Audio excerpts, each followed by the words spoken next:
It's not enough to just hide behind technology. Having real conversations with your clients, engaging them, digging deeper, understanding who they are and what they want, that goes a long way toward keeping top of mind awareness and doing the best job you can for your clients. God, I'll never get used to the sound of my own voice. Honestly, I will never get used to that. I like it. I think Yeah, you like it. Thank goodness, but I just can't stand it. All right, so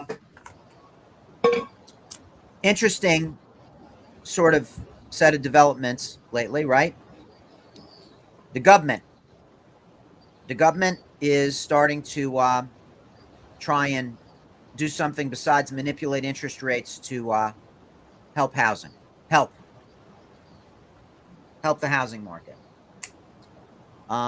California has a new law proposed in committee that targets property flippers or anybody that would sell a house maybe within a year, outlawing that or charging a 25% tax on the profit. Canada has targeted foreign investors with a similar law targeting investment from foreign entities, right? And what else did we see? We saw, you sent me this stuff. Yeah, I sent you a bunch of things. They are also in Canada targeting home flippers. It does seem like they're angled more towards um, corporations. Yes. Not so much, the people who do a few houses a year. I mean, we already have the capital gains at 18 months, right? Yeah. 12 or 18 months. Talk to your CPA. We don't give financial advice. I think it's 18 months. Yeah, could be. But the bottom line is, everybody just talks about, inventory shortage. There's an affordable housing crisis that doesn't seem to get spoken about. Yeah, so this is what nobody wants to talk about, right? The elephant in the room is what you just named, the elephant in the room. There is no affordable housing, and I'm not talking about the projects. I'm talking about a raised ranch where Ken and Barbie, the cop and the nurse, can buy a house, perhaps pay their mortgage less than rent, and, have a yard and send their kids to the local school and do what their parents and grandparents did. Well, and that's the other side of this, is that renting is no longer affordable. So you don't have affordable housing that you can purchase, and then renting is not that option anymore where it's affordable. And that a lot of that is driven by corporations. There's some really mega companies out there that bought up rentals big time. Right. So there's two things, right? Thing number one, if we want to sound like Dr. Seuss, is the corporations who have inextricably altered the real estate market. Because, like, for example, even when the bad news, when it doesn't go well for the corporations, Zillow disclosed that they were dumping 7,000 properties Q4 last year. 7,000. They had bought 7,000 properties. That's a lot of corporate-owned homes. And that's just Zillow. Then when you get into Open Door, Doorbell, Door Knockers. Oh, that's a different website. But when Zillow did that mass exodus from the home buying, they sold the properties, but they didn't put them out onto the market. A corporation bought those properties, and they have yet to hit the market. Exactly. They could have, Rich Barton, just listed all those properties with all of their partners, their agent partners, and just sold them. But now they wanted to hit whatever earnings call in Q1 and just pull the Band-Aid off. So some other company bought them for a song, and that company's like, thank you very much, Zillow. But you multiply this by 5 or 6, right? Because there's so many venture capital backed entities that are and I think, go ahead. Yeah. buying the properties, right? I think Canada is looking into laws that prevent that. That, like, if you're not going to sleep there, they're going to prohibit you purchasing. You see, that's difficult because, you know, real estate is one of the few industries, as Anthony Lamacchia put it, a guy with a pickup truck and a flip phone can get into and build generational wealth with. And that's not right either. So a guy who runs a landscaping company, a guy who is a roofer, a blue collar, salt of the earth, regular guy who will scoop up possibly future blighted property, fix it up, put it back on the tax roll with an owner occupant, that guy is now the collateral damage of these laws. If you want to pass a law that, like, a Chinese entity can't buy 10 or more properties, fine. But when you shut out the regular guy, this is what drives me insane. And again, if you're going to start writing laws, write laws. How about you write laws that will incentivize new construction? I'll fix California's. Thank you. How about some of these? I'm sorry, but some of these municipalities, get your head out of your ass. There, I said it. You're literally hindering. I mean, in Putnam County, they're hindering any kind of cluster development, which is like a moot point because there's so little land that can be developed because of watershed districts. So, you know, so why are we turning down condo complexes? Why are we turning down why are co-ops such a not a good thing? They're affordable home ownership. Louisiana in New Orleans, one of the ways they made their way back after the hurricane is they allowed properties to be divided up into condos, right? Because it became more affordable and it allowed people to either sell off part of their houses and make up for some of their whatever losses, but also allowed more people to invest in that area and become homeowners and live there. And here we are worried about density, and I get it, but there's a balance. And in a place like Putnam County where I live, really, guys, come on. Well, let's take the case, all right, that perhaps urban sprawl, all right. There's always a move outward a few more towns, right? So urban sprawl is one of the, you know, high density, urban sprawl, these are concerns, okay?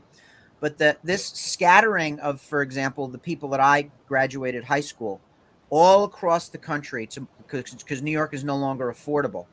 I think people would be willing to skip over northern Westchester and Putnam and move to Dutchess if at some point there were municipalities that allowed sane development. But if you go to Dutchess County, which is only, you know, some of it is in the Carmel School District, right? What are they building? They're building these ego McMansion subdivisions, 5,000 square foot homes, right?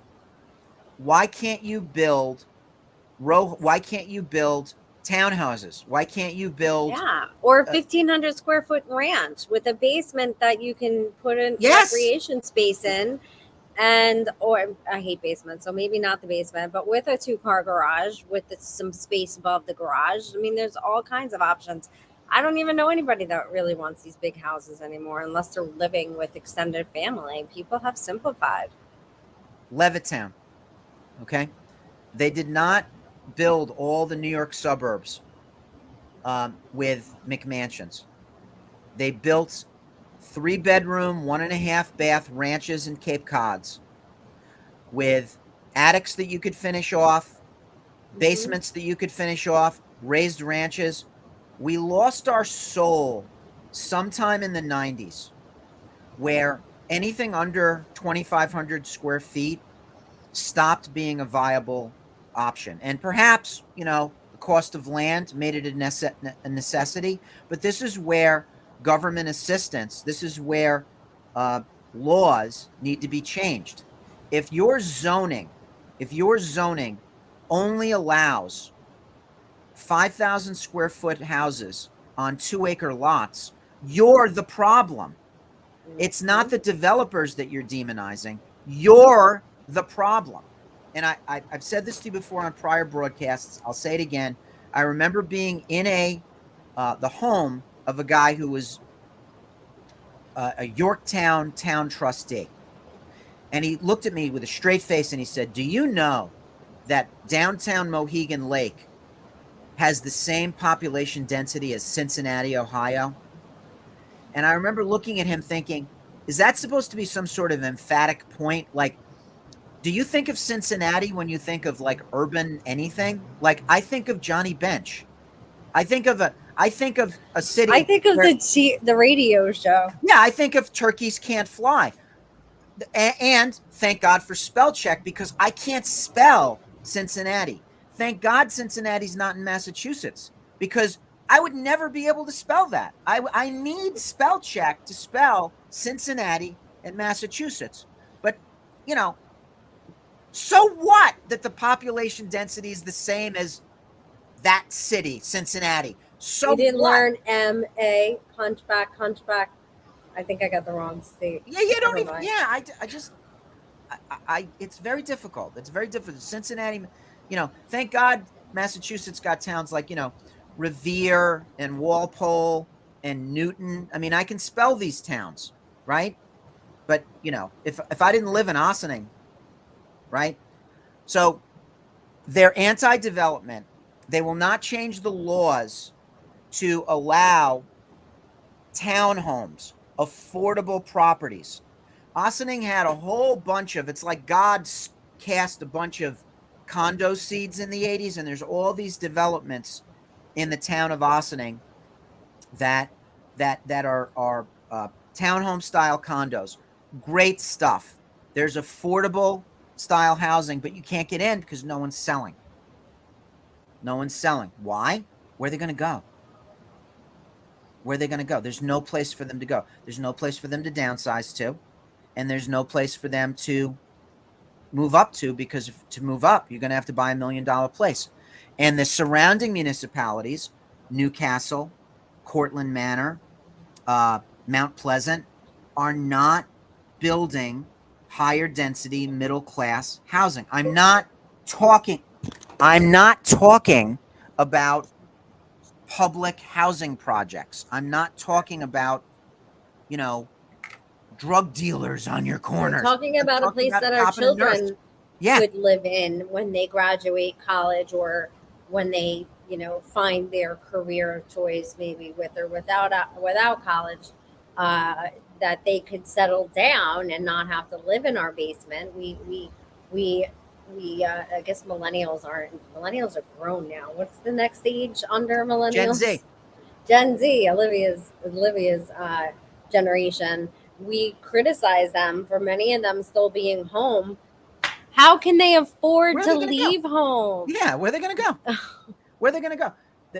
You and I are old enough to remember that there was a time where you could have a high school degree and no college, have a stay-at-home spouse, and raise a family of 5, and have like an okay lifestyle. Own your own home, a vacation or two, take a vacation or two, maybe have, possibly if you did things right, a trailer up at Lake George or something like that. That doesn't happen anymore. That does not have. We've been priced and taxed out of affordability around here, and the government is passing a bunch of stupid laws. Yes, including rentals. And they're passing dumb shit laws that put a Band-Aid on the problem instead of fixing the problem, which is zoning. Your zoning is fucked up.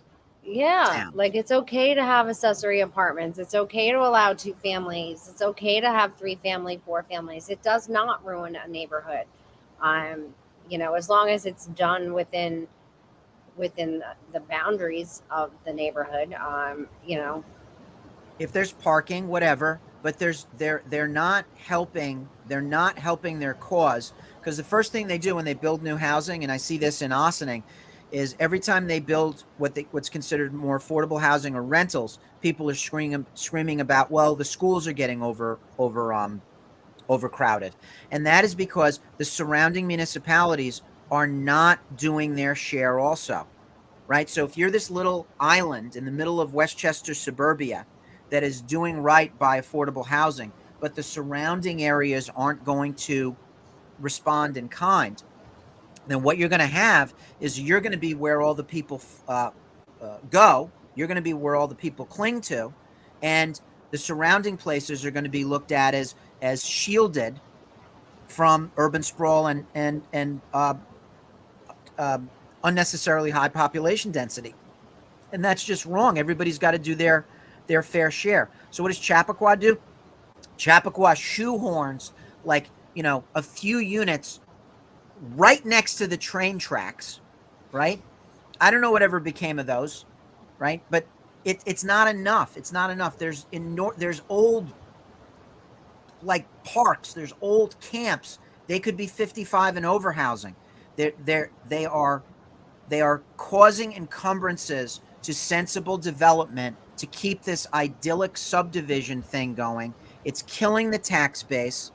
It is destroying anybody's chance at affordable housing. And then look at this. Chinese national buying a lot of condos in New York City and just holding on to them. Just holding on to them. That's the problem. They like don't it's even precious metal. They don't even, there could be a balance here. Put them on open market. Allow them to be rentals.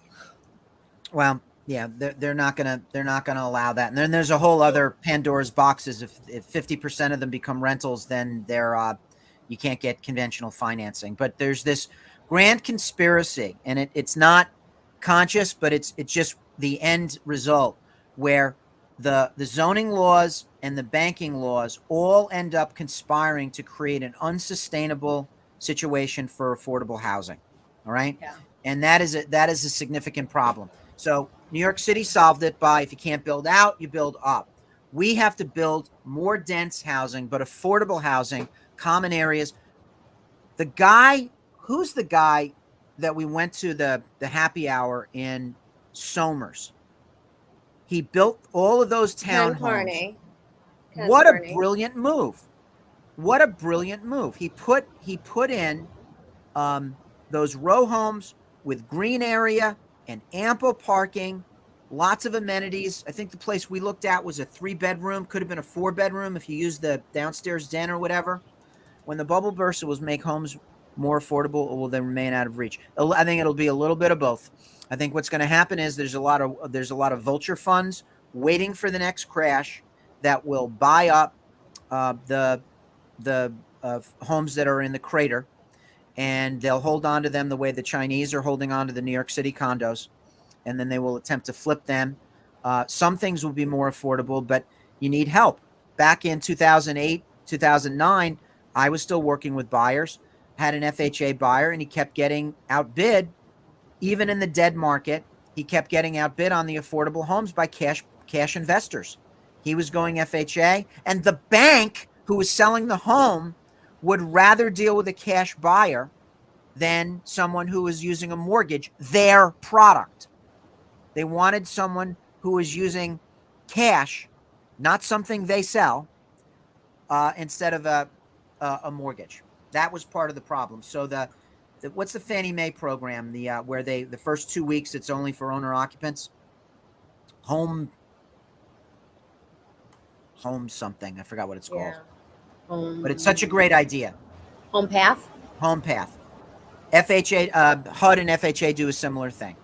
They will, the first time a distressed property is put on the market, it is on the market for 2 weeks only to owner occupants. That is one of the paths out. Changing zoning laws to more affordable homes is also a part of the thing, and stop only approving subdivisions with 5,000 square foot McMansions on 2-acre lots. We got enough of those. But that open house we went to, you got to remember they're $700,000 condos. That's because there are so few of them, though. If we could get sensible development as a trend and not like a teeny tiny little shoehorned little thing in one Right. little enclave, then the law of supply demand would take charge. Well, and you can still have green space, you know, you can still, I would, it makes more sense that if you have smaller development on smaller lots and then you require more open space, it would make more sense. Absolutely. I grew up on a 1/4 acre lot, literally a block from a big reservoir, which is now a park. Back then it was just a derelict reservoir, but I still rode my bike around it. High handlebars with a banana seat, 5-speed, purple bike. There were neighborhoods called the acreage, right? When they first started doing these acreage requirements. I don't know if you're certain states, Florida has neighborhoods called the acreage. The acres, yeah. Well, what they call things, chances are if something is called estates, they're not really estates. Stingray! Right. Yeah. It's a great bike. Missed that bike. All right, well, where to go, right? We're done? Yeah, we got to go. Right. What time is it? Oh, yep, it's 8:23. So okay. Everyone have a fantastic week. Obviously, I will, because look where I am. I'm glad I ranted.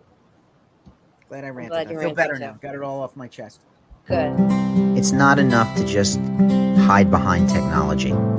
Having real conversations with your clients, engaging them, digging deeper, understanding who they are and what they want, that goes a long way toward keeping top of mind awareness and doing the best job you can for your clients.